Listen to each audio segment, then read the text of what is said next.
Gimme five! Welcome back to the channel, everybody. I am Nick Nightmare, your host, as always, on SledgeHammer TV's programming.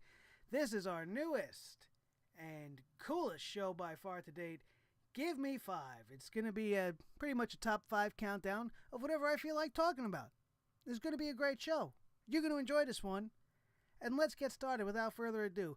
No nonsense at the beginning of this video. Everything you need to know is down right here. If you want to support us in any way, follow us. Make sure you hit the like button. Make sure you subscribe if you have not subscribed by now. I don't know what the hell you're waiting for, because you're missing out on some great content, wrestling related. We are going to expand into other topics. That's one of the things about the show. It's not just going to be a wrestling show. It's going to be 5 things that I'm going to throw at you for whatever reason I want to throw at you. And this episode, though, is going to start where our meat of our audience lies right now, and that is in the world of pro wrestling. Today's topic, everybody, as you've already know from clicking the description on YouTube, Roman Reigns. 5 ways the WWE can fix the big dog, Mr. Yes Sir himself, Mr. Roman Reigns. Now, I've said many times on this show that I'm not blaming Roman Reigns for what's going on with him, why he's getting booed, why nobody likes him. So we're going to highlight 5 reasons, and we're going to go in order of importance. Maybe not importance, but, from least to best thing they could possibly do to turn it. We're going to start off with number 5. Number 5. What they can do to save Roman Reigns is the obvious one. So we're going to start, and it's low on the list. It's going to be turn the man heel. Turn him into a bad guy. It's the obvious choice, and he could follow in the footsteps of some great future WWE Hall of Famers. Most notably, his cousin, The Rock, who when he made his debut was a smiley, goofy-looking little baby face. Looked a little something like this. Alright, he used to come out. He used to smile and shake hands with his little friggin' drippy fangs hanging off that ridiculous brown collar with his long-ass blue stupid fringes and that big shit-eating grin, that ridiculous haircut. And the crowd booed him out of the building. It happened to be at Survivor Series in New York City. I was actually there with my little brother and his best friend. We were in attendance that night, and I got all caught up just in the fact that we were chanting for a guy named Rocky. Being from New York and loving Rocky Balboa, being in the middle of Madison Square Garden chanting Rocky, Rocky, it just, it overcame you for a minute. But at the end of the day, we booed this guy a new asshole, because we didn't want to see this happy flippy jerk-off, all right? And what did they do when they figured out this wasn't working? They turned him heel, they aligned him in a heel faction, and we got The Rock.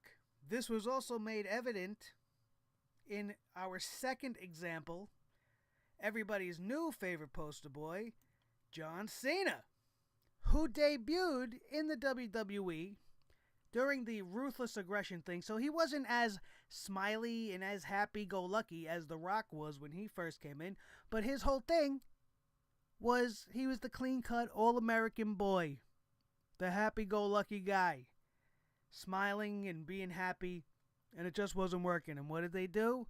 They turned him heel. We got Word Life, we got Thugonomics, John Cena, and then that eventually evolved into the John Cena we have today. Interestingly enough to point out that both of these men would go on, after many, many years of success, by using this formula to main event probably one of the biggest WrestleManias of all time. The biggest main event that there's been in a long time. They built it for over 2 years, and it was able to be sustained by the star power of guys like John Cena and The Rock, who when they showed up were booed to tears, and it just didn't work. And they figured out it didn't work, And they allowed these guys to shift gears, and now look at what they've become all these years later. So number five is obviously, as we stated here, the heel turn. You know, something like this makes me wonder if there's anybody else that is suffering from a similar fate to Mr. Roman Reigns and being pushed as a smiley, happy babyface. I think we've gone past the days of that, don't you think? I don't know. Maybe not. Anyway, moving on. We're going to get to number 4 here. Number 4! And for number 4, this fucking protective vest. It's gotta go. It makes you and it makes your opponent look like a complete and total jerk-off. Come on. How is anything that you're getting hit in this area or on your back, how is it hurting you when you're wearing a flak jacket vest? If anything, it's hurting your opponent more by having to hit this protective armor, for lack of a better word. It's fucking ridiculous. It makes them look like a pussy. I don't like it. It makes them selling the injuries look stupid because, come on, he's wearing a friggin' protective jacket. Who cares if he gets slammed over the back with a chair? How do you have sympathy for a guy who's wearing protection? Number 4, lose the protective vest. Number 3. Number 3, he needs to embrace his lineage. If I could just get this here. There we go. Sorry about that. My little special effects here need to be tweaked. Embrace his lineage, man. Maybe paint your face like the Usos, like Umaga, like all these guys in your family that have a tradition and a heritage to give to the WWE Universe, something to build off of, something real about Roman Reigns, something that he could definitely use to his advantage. Whether he goes heel or face, he could use it and be arrogant about it like he's from wrestling royalty, or he could go and try to be the babyface about it, but use it. Don't just be Roman Reigns. Be Roman Reigns, a member of this NOI family, this legendary family, and play to it and use it. And that might help you relate more to the crowd, being a family member of something. I mean, we all know it, but you don't use it, so we don't care. You come out, you talk the same shit every week, you do the same stale promo every week. Come on, if you embrace that, you have more fuel. You have more places you can go to pull and be unique and become a character and not what this is. Number 2. And for number 2, probably one of my more important things they have to do for this man, change his fucking theme music. The music he has is the music of the Shield. That would be like Triple H. Maybe this is a bad analogy, but it would be like Triple H constantly coming out to the DX song. Now the DX is no longer around. You're not selling DX. You're not doing the group. Why are you coming out to that? I mean, at this point, you can give a pass to guys like Hall and Nash to come out to the NWO song because that's what defines them at this point. They were part of that faction, fine. The faction didn't dissolve like that. The faction was just done. The Shield broke up, but they're all still active. So using that music only makes us think of the Shield and makes us remember a time when we actually enjoyed Roman Reigns. And why did we enjoy him? Because he was the silent, badass muscle of the Shield. He was there to kick ass and didn't say much. And Roman just fit in that role. So we all accepted it.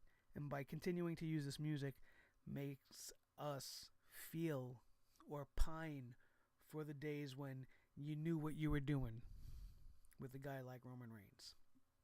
And finally, the absolute number one thing they can do to help this man is to stop scripting everything this man says. I'm gonna have to find a better way to get the effects to work because I feel like I'm losing my concentration, but thankfully I have my notes, and you have to turn him loose, man. And the best way they could do this would actually help everybody on the roster if they did this. Most importantly, guys like Roman and guys that suffer from his problem with the charisma that they claim he doesn't have. I'm sure he has plenty of charisma. I have charisma.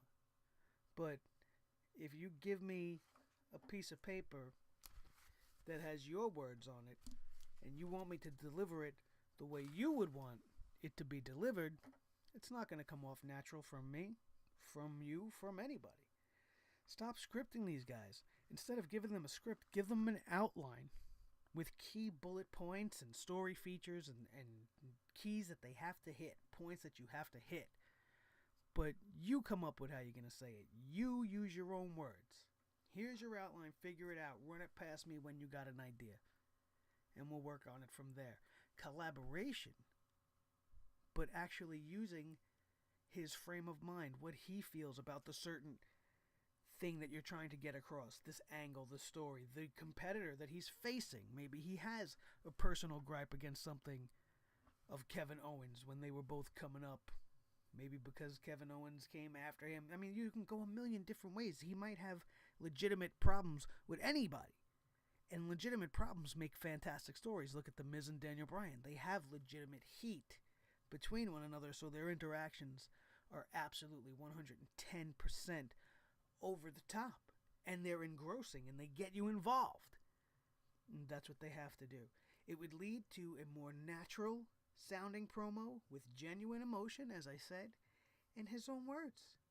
Further being able to define his character through his own actions and the way he feels and the direction he wants to go. That's how things like catchphrases are born. You don't get a catchphrase from the writer. Say, here, we want you to say, yes, sir. Say this after you say your promo and do it that hip-hop way. Be like, oh, yes, sir. I think people like that. Do that. Yes, sir. I've heard you say that a few times. Yes, sir. No. That's not a fucking catchphrase. Believe that. He didn't come up with that. That was given to him. And if he did, it's not what he should be saying because it doesn't come off like he believes it. It comes off robotic. It comes off stale. And it needs to just come out of him. Just ask Stone Cold Steve Austin. Nobody wrote that Austin 316 promo. He went up there and, pardon me, Doc Hendricks, also known as Michael P.S. Hayes, told Steve what Jake the Snake Roberts had said about him in a promo leading up to their match in which Stone Cold would be crowned King of the Ring. And he used his Jake the Snake's religious comeback, or, he was apparently saved by religion, and used that to create Austin 316. It was based off the cuff. Like, this is what happened. You react to it. Say this. We want you to be mad at Jake, and we want you to be happy to be the King of the Ring. So just put that all in your own words, the way Stone Cold Steve Austin would say. And the rest is magic. Or you could ask your cousin. Half of the fucking things he says and our catchphrases for him now are things that he was saying, rather, to us as a response to the fans. Like, if you don't like it, if you smell what The Rock is cooking, all that shit he said. It doesn't matter what you say, what we think. That was all negative. Turned around to be a positive thing. Kurt Angle is another one. Kurt Angle had his fans, but at his immediate rise, he rose so quickly that people, myself included, resented Kurt Angle just for being this all-American, clean-cut, #1 pro athlete, pure wrestler, better than everybody else. And then when they seen that wasn't working, they tweaked him to be arrogant and throw it in your face. And then Kurt Angle became a heel, and then would flop back and forth between heel and babyface for the rest of his career successfully. because when something's not working, you don't keep cramming it. You tweak it like a nipple, and you change it for the better. Make it nice and hard so you can play with it. Sorry if that's inappropriate for any of you out there. Too bad. It's my channel, my show. I say what the fuck I want. And that is 5. Whoops. Here we go. 5 for you guys. For this guy. 5 ways they could fix him. They can pick any one of them. They should pick each and every one of them. Do all 5 things, and you will have an amazing wrestling character that may actually become everything you've ever wanted him to be. Thank you so much for joining me for this episode. Make sure you hit that thumbs up. Make sure you subscribe. We'll be back with another Gimme 5 next week. Not sure which one it's going to be. Maybe I'll give you 5 great moments from Madison Square Garden, or maybe I'll give you 5 video games that you have to play coming out this year. I'm Nick Nightmare. This is Blue the Snowball Microphone for our very first Gimme 5. Slap that screen if you liked it. Love you guys for being here. Have a good one. We'll see you next time.